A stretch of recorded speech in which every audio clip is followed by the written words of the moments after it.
सभी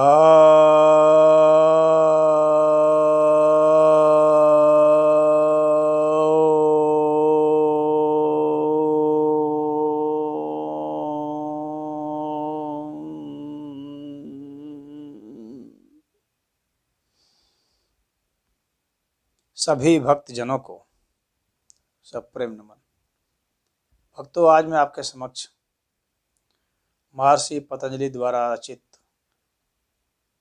लोकप्रिय ग्रंथ योग सूत्र के प्रथम अध्याय यानी समाधिपाद के 35वें सूत्र की व्याख्या करने जा रहा हूँ। यह सूत्र कहता है, विषयवती वा प्रवृत्तिरुत्पन्ना मनसः स्थिति निबंधिनी। अर्थात जो विषय हैं, जैसे गंध, रस, रूप, स्पर्श, शब्द, इन विषयों की ओर प्रवृत्त होकर जो उत्पन्न होने वाली मन की स्थिति को बांधने वाली होती है। यानी इन विषयों के कारण जो प्रवृत्ति उत्पन्न होती है वो हमारे मन को किसी स्थिति अवस्था विशेष में स्थित कर देती है।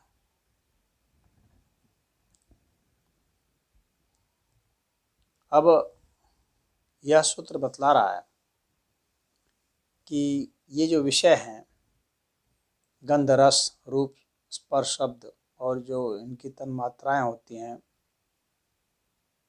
जैसे भू है या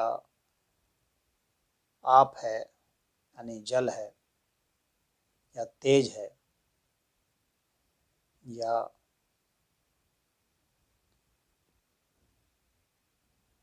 वायु है और आकाश है। तो ये जो भौतिक तत्व हैं और जो इनके विषय हैं,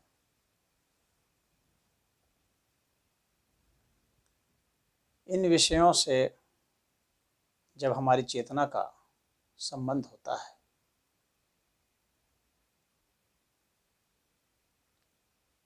तो इनकी क्रिया प्रक्रिया से वैसी घटना घटती है कि हमारा चित्त जो है उसमें बंध जाता है।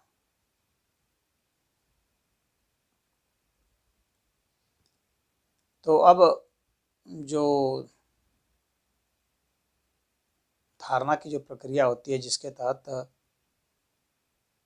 अपने चित्त को टिकाते हैं कहीं पर, जैसे कि उदाहरण के लिए नाक के बिल्कुल छोर पर, अगले भाग पर हम संयम करते हैं। संयम करने का मतलब हो गया कि प्रत्याहार, धारणा और ध्यान। तो प्रत्याहार, धारणा, ध्यान, हालांकि ये विषय आगे आएंगे, लेकिन चूंकि यहाँ पर संयम शब्द को यहाँ पर समझाना है, इसलिए बता रहा हूँ कि प्रत्याहार, धारणा और ध्यान, ये तीनों जहाँ एक हो जाते हैं और इनका समन्वय हो जाता है और एकजुट होकर के किसी घटना को अंजाम जो देते हैं ये, तो उसको संयम कहते हैं। तो अगर हम नाक के आगे भाग में संयम करें, यानी आप मोटे तौर पर समझिए कि ध्यान करें नाक के आगे वाले हिस्से में, तो हमें जब हम उस ध्यान की गहराई में धीरे धीरे उतरेंगे तो हमें गंध का, विशेष गंध का एहसास होगा। और ऐसे भी आपको पता होगा कि जब हम लोग किसी भी चीज़ को सूंघना चाहते हैं बहुत अच्छे से, उसी कौन सी गंध है, तो हम उसको बिल्कुल नाक के करीब लाते हैं और नाक के ठीक छोर पर लाते हैं। नाक के छोर पर लाने से क्या होता है कि हमारी संवेदनशीलता बढ़ जाती है उसके ग्रहण के प्रति, और हमें उसके बारे में कुछ विशेष ज्ञान होता है। लेकिन मान लीजिए कि कोई विषय नहीं, यानी मान लीजिए कि फूल नहीं है, कोई हम वस्तु नहीं रखे हैं, और सिर्फ जो है हम अपने चित्त से, अपने मन से कोई कल्पना करते हैं, सिर्फ गंध की कल्पना करते हैं, तो हमें एक विशेष गंध की अनुभूति होने लगती है। यानी बिना वो विषय की उपस्थिति के और बिना उस घटना के भी हमें एक घटना का एहसास होता है। उसे दिव्य गंध कहा जाता है। उसमें दिव्यता होती है इस अर्थ में कि वह बिना इन विषयों के वह प्रकट हुआ है, और हमारे मस्तिष्क में जो संस्कार है उन संस्कारों के उदय से वह प्रकट हुआ है। उसमें जो हम भेदन कर दिए हैं और उसमें सारे गंध का मिश्रण है, और हम फिर जिस जिस गंध की कल्पना करेंगे, यानी उसको हम ध्यान में लाएंगे, चाहे फूल का लाएंगे तो फूल का, चाहे गोबर का लाएंगे तो गोबर का, जिस भी गंध का हम सोचेंगे, नहाते हुए शिशु का या जल का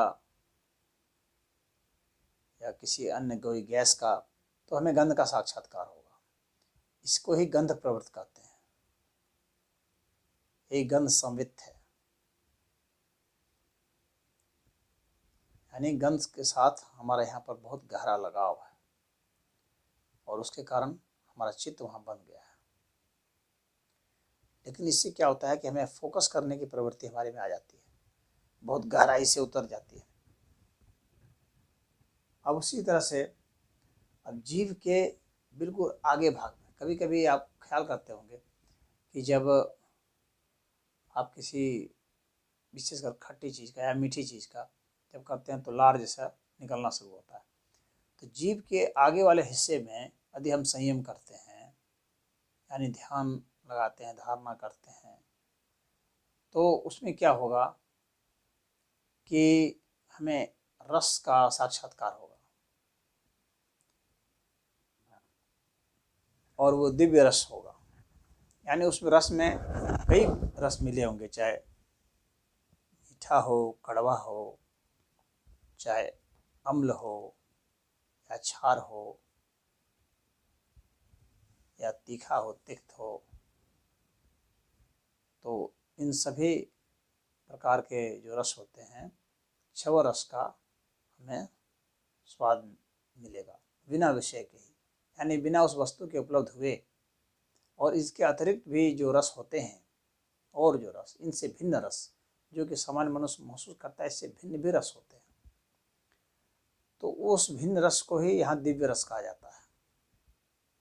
और जैसे इसके पहले बताया था, जो दिव्य गंध है वो भी इससे भिन्न गंध, जो सामान्य मनुष्य जो गंध सूंघता है उससे भी भिन्न गंध। तो न सिर्फ भिन्न गंध होगी, बल्कि उसका बहुत अच्छा ऐसा साक्षात्कार का होगा कि लगेगा कि बिल्कुल स्पष्ट हो गया, बहुत ज़्यादा स्पष्ट मालूम पड़ेगा, और पूरा शरीर एक तरह से लगेगा कि सिर्फ गंधमय है। शरीर के अन्य तत्वों का जो है भान उतना नहीं रहेगा, पूरा शरीर गंधमय मालूम पड़ेगा। उसी तरह से इसमें पूरा शरीर रसमय मालूम पड़ेगा। ये वो कहा जाता है परमात्मा के विषय में कि रसो वैशः, परमात्मा रस स्वरूप है। तो उस रस स्वरूप का साक्षात्कार होगा। तो यह जो है रस प्रवृत्ति है, ये जीव के अगले भाग में संयम किया जाता है, यानी ध्यान लगाया जाता है। तो किस किस स्थान पर ध्यान लगाया जाता है यह भी बहुत जरूरी है। यहाँ पर विषयवती जो यहाँ शब्द किया गया है और इसकी प्रवृत्ति का, तो इसको जानना जरूरी है कि कहाँ पर कौन सी प्रवृत्ति होती है। उसी तरह से तालु जो हम लोग का है, उस तालु में भी संयम किया जाता है। और तालु में जब संयम करते हैं तो रूप का साक्षात्कार होता है, दिव्य रूप का। सामान्य रूप का भी अगर साक्षात्कार करना होता है, लोगों को उतना हो सकता है कि सामान्य स्थिति में पता नहीं चलता होगा, लोग उतना गौर नहीं करते हैं। परंतु जब भी हम किसी रूप को देखते हैं और उसको अच्छा से देखने की कोशिश करते हैं, तो हमारा ध्यान वास्तव में आँख की ओर नहीं होता है, बल्कि तालु पे होता है। ये ऋषियों ने बहुत गहरा शोध किया है। तो हम आँखों की ओर देखते हैं, लेकिन हमारा ध्यान का जो बिंदु होता है वो तालु होता है। उसके कारण जो है हम आँखों से बहुत स्पष्ट देख पाते हैं, और तो हमें रूप का साक्षात्कार होता है। तो दिव्य रूप का साक्षात्कार करने के लिए तालु में हम जितना संयम करेंगे, तो चाहे हमारी आँख बंद भी होगी, ऐसे सामान्य तो रूप को देखने के लिए आँख खोलनी पड़ती है, सामान्य गंध को सूंघने के लिए नाक का सहारा लेना पड़ता है, वायु खींचना पड़ता है, लेकिन दिव्य गंध के लिए नाक अगर बंद भी है, हम हवा नहीं भी ले रहे हैं तो भी गंध मालूम होगी। उसी तरह से रस में भी अगर हम जीभ बाहर नहीं भी निकाले हुए हैं, जीभ भीतर भी है तो भी मालूम होगी। उसी तरह से तालु में अगर संयम करते हैं तो चाहे हमारी आंखें बंद भी है तो भी हमें रूप का साक्षात्कार होगा। जब हम स्वप्न देखते हैं तो हमारी आंख थोड़ी ना खुली होती है, लेकिन वो स्पष्ट होता है, तो वो तालु में संयम होता है। तो तालु में संयम बहुत जरूरी है दिव्य रूप का साक्षात्कार करने के लिए। तो वहाँ पर संयम किया था, इसको रूप प्रवृत्ति कहते हैं। यहाँ जो प्रवृत्ति शब्द है तो इसको समझना है कि रूप प्रवृत्ति शब्द, रूप संवित भी कहते हैं। और जीभ का जो मध्य भाग है, बीच का जो हिस्सा है, वहाँ पर जब हम संयम करते हैं, वहाँ जब हम ध्यान लगाते हैं तो क्या होता है कि हमें स्पर्श की अनुभूति होती है।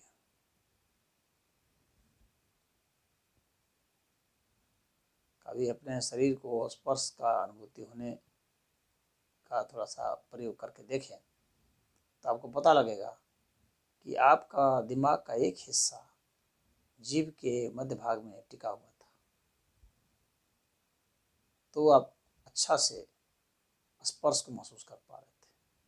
अन्यथा सामान्य रूप से स्पर्श महसूस हो जाएगा, परंतु बहुत अच्छा से पूरा का पूरा स्पर्श महसूस हो, किसी को भी छू रहे हैं, तो उसके लिए ज़रूरी है कि जीभ के मध्य भाग में किया जाए। या अगर हम बहुत अच्छा से महसूस करते हैं जीभ के मध्य भाग में, अपने आप ही स्वतः ही हमारा ध्यान चला जाता है, हमारा चित्त वहाँ पर बैठ जाता है, वहाँ चित्त हमारा बंध जाता है। तो यह स्पर्श प्रवृत्ति है। तो दिव्य स्पर्श की महसूस अनुभूति होगी। ये दिव्य स्पर्श क्या है? ये स्पर्श का अगर कोई विषय उपलब्ध नहीं है, यानी कोई जिसको हम किसी को हम छू नहीं रहे हैं, फिर भी हमें लगेगा सिहरन जैसी हो जाएगी, लगेगा कि किसी ने स्पर्श किया, और एक वो अलग स्पर्श की अनुभूति होगी और जो हमें रोमांचित कर देगी, हमारे रोग में भरभरा उठेंगे। उसको दिव्य स्पर्श कहा जाता है। वो इन सामान्य स्पर्श से भिन्न होगा, वो बहुत गुदगुदी भरा और बहुत सुख देने वाला। ये जीव के मध्य भाग में जब हम ध्यान लगाते हैं तो ऐसा होता है। और जीव के यदि हम ठीक पीछे ध्यान लगाएं, जहाँ से समझ लीजिए कि शुरुआत जहाँ होती है जीव का, तो वहाँ पर अगर ध्यान लगाया जाए बहुत गौर से, सब जगह से विषयों को खींच करके वहीं पर अपने को टिकाया जाए, तो हमें शब्द की अनुभूति होती है। शब्द की अनुभूति जब हम करते हैं अच्छा से, जब हम बहुत गौर से किसी चीज़ को सुनते हैं, मान लीजिए आपको कोई गाना गाना है तो आपको उसके पूरे उतार चढ़ाव सब सुनना है, तो उस वक्त अब आपका जो ध्यान है अपने आप ही वहाँ जीभ के पीछे वाले हिस्से में होता है, भले आपको पता लगे ना लगे।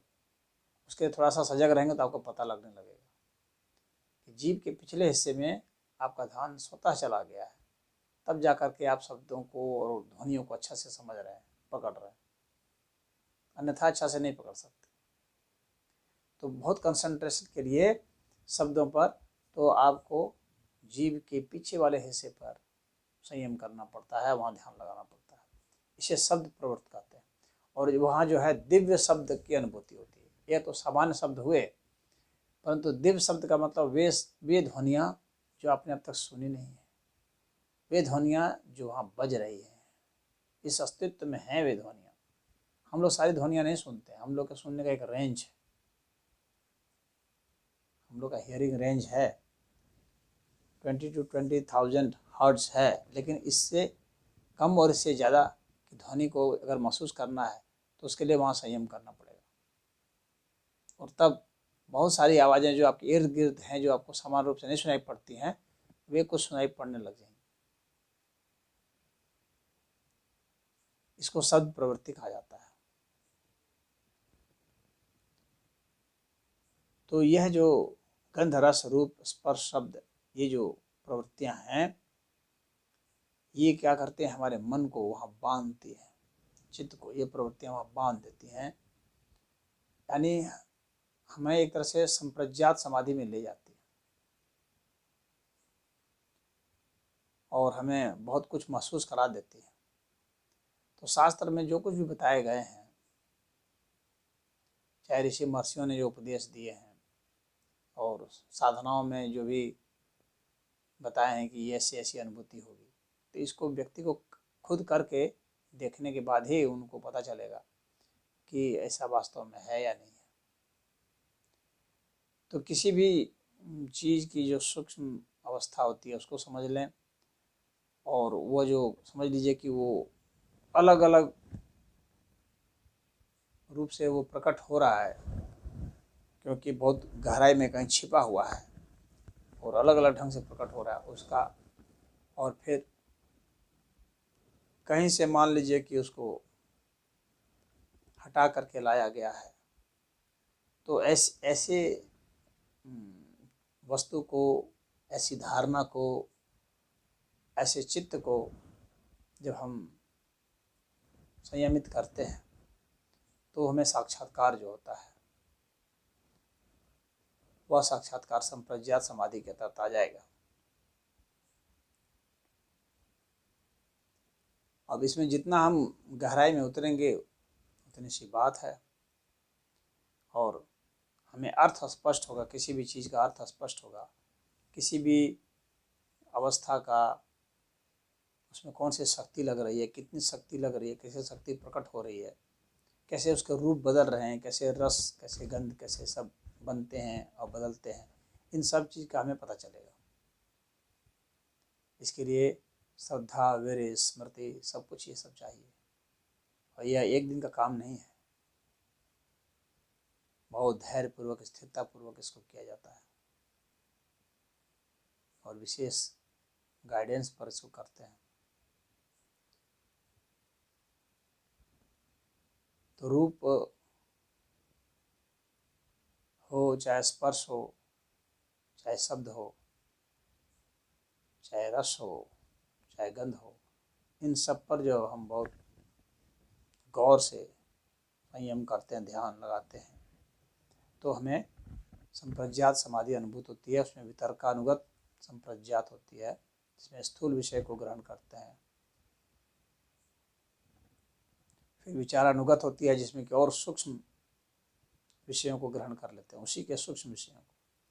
फिर आनंदानुगत होती है, जिसमें कि अहंकार का साक्षात्कार होता है। वो अहंकार ऐसा होता है, इसको इस तरह से समझ सकते हैं कि जो न स्वप्न है, ना जो सुसुप्ति है, और ये दुनिया भी भूली हुई है, उसके बाद भी हमें अपना बोध है और हम जो है उसमें अच्छा महसूस करते हैं, खुशी महसूस करते हैं, आनंद महसूस करते हैं। तो ये अहम भाव होता है, इसको आनंदानुगत संप्रज्ञात समाधि कहते हैं। उसी तरह से अस्मितानुगत भी है, जिसमें कि जो आत्मा है उसका जो एक तरह से प्रतिबिंब है चित्त सत्व में, तो वो अस्मिता है, यानी होने की जो स्थिति है, तो उसका बोध हो जाना, यह भी संभव होता है जब हम इनसे लगाव नहीं रखते हैं, जब उसमें फोकस करते हैं। तो फिर इसके बाद धीरे धीरे और गहराई में उतरेंगे तो ये अहम वृत्ति भी नहीं रहेगी, यानी कर्तृत्व की, भोक्तृत्व की, ममता की, देश की, दिशा की, काल की, इन सब से चित्त हट जाता है, और तब उसको होगा तो वो जो है असंप्रज्ञात समाधि में उसका प्रवेश हो जाता है। इसके मध्य में विवेक ख्याति आता है। विवेक ख्याति वह चित्त की वैसी स्थिति होती है जिसमें कि आत्मा का अप्रत्यक्ष रूप से साक्षात्कार होता है। वास्तविक साक्षात्कार नहीं होता है, वो अप्रत्यक्ष रूप से, जैसे मान लीजिए किसी चीज़ का हम प्रतिबिंब देखते हैं शीशे में, तो हम उस चीज़ को देखते हैं, लेकिन देखते उसी चीज़ को हम, परंतु उसका एक प्रतिबिंब के रूप में देखते हैं, न कि वास्तविक रूप से। तो उस तरह से होता है।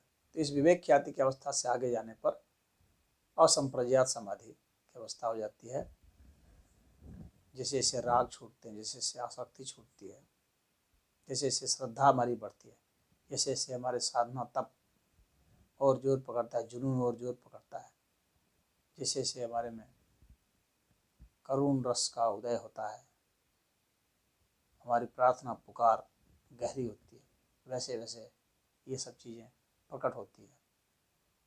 तो संप्रज्ञात समाधि के लिए और जो भ्रकुटी चक्र है, यानी दोनों भौहों के मध्य में पीछे भीतर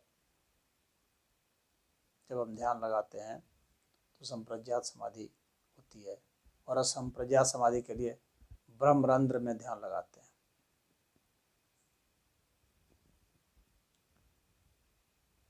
तो यह जो ध्यान लगाने की अवस्था है भ्रकुटी में, जो एक तरह से तालु ये समझ लीजिए, और जीभ के पिछले हिस्से में जहाँ शुरुआत होती है जीभ की, वहाँ पर ध्यान लगाते हैं तो सहस्त्रार चक्र की जागृति उसमें होती है और वो अपने आप ही होती चली जाती है। आपको बस पीछे वहाँ पर अपना टिके रहना है उस स्थान पर। तो ध्यान के लिए इसी तरह से तालु पर ध्यान करके भ्रकुटी का द्वार वहाँ खुल जाता है और जीभ के पिछले हिस्से में ध्यान जब लगाते हैं तो ब्रह्मरंध्र का द्वार खुल जाता है। रंध्र मतलब छिद्र होता है, यानी ब्रह्म का छिद्र, जहाँ से आपको ब्रह्म का साक्षात्कार होता है, वो हो जाता है। तो यह जो है यही यहाँ बतला रहा है कि इस तरह से उसको हमें अपने मन को वहाँ बांधते हैं प्रवृत्ति के द्वारा। तो यह साधना की ऐसी विधियाँ हैं जिसको कि अभी मैंने स्पष्ट किया। ओम।